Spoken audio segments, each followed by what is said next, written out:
So I'm commenting on the words of Rupa Huq MP at the Labour conference. So Rupa Huq, she sits for Ealing Central and Acton, the Labour conference, and then she was denouncing the Chancellor of Eton. So as the headmaster of Eton, John Lewis, said a long time ago, evil four-letter word. So you see this bigotry that if you went to Eton, you're automatically evil and unworthy of sympathy. So somehow going to a school changes the colour of its skin. Does that mean everyone who didn't go to Eton is black? I mean, this is preposterous.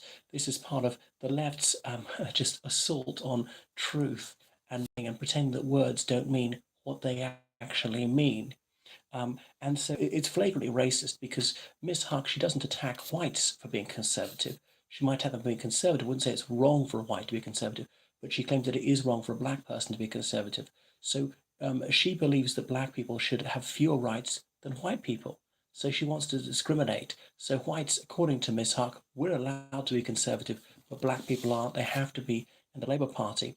And it is kind of patronising and presumptuous attitude that puts off some ethnic minority people. I mean, remember Lord Taylor of Warwick? He's one of the people who said, well, that's partly why he joined the Conservative and Unionist Party. So the chairman of the Conservative Party, Jake Berry, has denounced her racialist comments as disgusting. And even the deputy leader of the Labour Party, someone I don't have a great deal of respect for, Angela Rayner, she said that this outburst was unacceptable. So David Lammy, he's the foreign secretary, shadow foreign secretary, and he's a black gentleman himself. And he said that these remarks were really unfortunate, and he wouldn't have said this anyway. So she's given some sort of apology. It's the kind of thing. It's again. So this is exactly what she said. It's a direct quotation about Kwasi Kwarteng. He's a black man, but again, he's got more in common. He went to Eton, then to a very expensive prep school, all the way through the top schools in the country. If you hear him on the Today program, you wouldn't know he's black, and so it goes on like that. Of course, black people have the absolute right to be right wing, left wing, centrist, have any views they want, just like people of any other race. So it's repulsive. Now, Miss Huck herself went to Notting Hill and Ealing High School, which is an independent school for girls in London. So does that mean she's not ethnically Bangladeshi or ethnically Asian more broadly? Of course, that'd be preposterous. It's buying into this racialist trope that race is something attitudinal, that black people and white people and Asian people automatically think differently, subscribe to a whole different worldview. That's not true. You can opine any belief as any race. So even if there's a correlation, that's not predestination. It's true that ethnic minority people are more likely to vote Labour than they are Conservative. That's partly because of age, and that's partly because of urbanity. But even having control for that, there's a slight tendency to vote a Labour rather than Conservative. So anyway, she has said that her remarks were injudicious and she has withdrawn them. So the learned Dr. Kwarteng was a King's Scholar at Eton. And when I first visited Eton for an interview, the very first person I saw was Kwasi Kwarteng. And I know it was him because he was the only black boy in the school at a 1,300. I remember him jogging towards me along College Field. But I mean, I didn't overlap with him. He left just before I came up. He went to Cambridge University. I think it was Trinity, one of the best colleges there.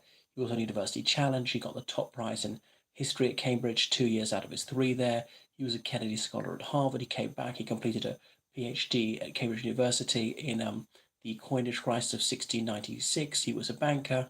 So he's a really stellar mind. He had an absolutely outstanding career. And the fact that he's highly educated ought to count for him, not against him. She wants to penalise him. She thinks she can deracinate him on the grounds of his education.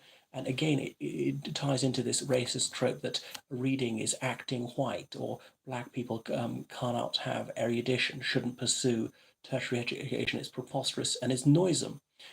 Anyway, so other people have denounced this, and the chairman of the Conservative Party, Jake Berry, has written to Sir Keir Starmer, the leader of the Labour Party, saying this is repugnant. And Sir Keir perhaps finds this disgustful. I think he's a man of honour. I hold him in high regard, Sir Keir Starmer. The former Chancellor Exchequer, Sajid Javid, and he said he was appalled and saddened by this, and saying that what Ms. Huck said is sure to give aid and comfort to racialists, those who wish to set us at each other's throats. Anyway, so Dr. Kwarteng is a black first. He's the first person of African heritage to be Chancellor of the Exchequer. And until recently, there were very few black people in the Conservative Party. There were very few considered politicians of African descent. He was born in London to Ghanaian parents.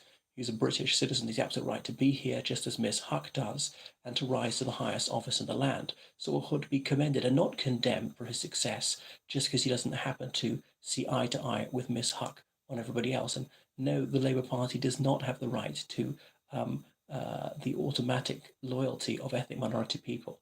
Just use them as a vote bank and take them for granted, and so on. So it doesn't deracinate you going to Eton. The Labour Party hasn't been the same since Tony Blair was in office. Good question. I mean, he obviously made it much more electable, Blair, and it's hard to remember just how popular Blair was right before Iraq. He walked on water. He won that election in 1997 with 44% of the vote. Had they held an election 2 years later, he would have won by even more. He won comfortably in 2001. Then Iraq came. He still won the 2005 election with 35% of the vote. Had it not been for Iraq, they wouldn't have won 35% of the vote. They would have won more. He could have handed over to Gordon Brown in 2007. Gordon Brown could have called a snap election and won. He was going to win anyway in 2007, but he didn't do it. Was he unfairly treated after Iraq? I mean, not entirely. I mean, I think that liberating Iraq was the right thing to do. There was ample evidence that Iraq had weapons of mass destruction. Sometimes it wasn't quite watertight. Now bits and pieces were found. All the things that could have been found weren't found. But remember, the onus was upon Iraq to disarm in a verifiable manner. It behoved them to prove it. And if they didn't prove it, the presumption had to be that Iraq did have these weapons of mass destruction. Why would Iraq give the impression they had weapons of mass destruction if they didn't? We know they had it. The inventory, Saddam Hussein declared his whole arsenal of weapons of mass destruction in 1991, that January, during the ceasefire.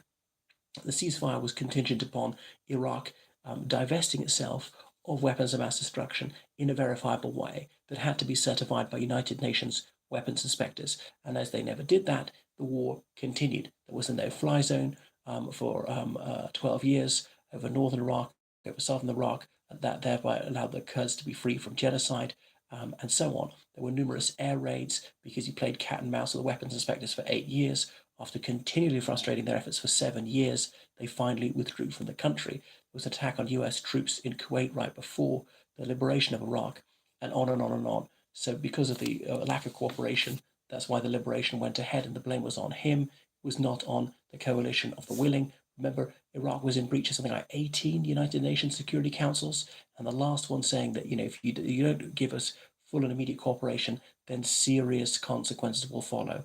Bearing in mind that Iraq was under regular air raids, the only thing more serious would have to be a ground invasion, and that's what took place. But the dossier said that probably about weapons of mass destruction, and Blair tried to turn that into definitely.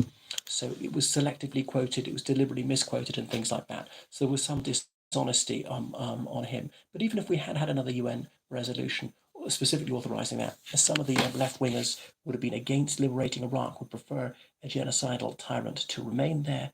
Because I remember in 1991, despite United Nations resolution explicitly authorizing the use of force to liberate Kuwait, some of the far left, Claire Short, Tony Blair, and so on, were dead against freeing the Kuwaiti people and wanted this sadistic oppression to continue because a fellow socialist was doing it.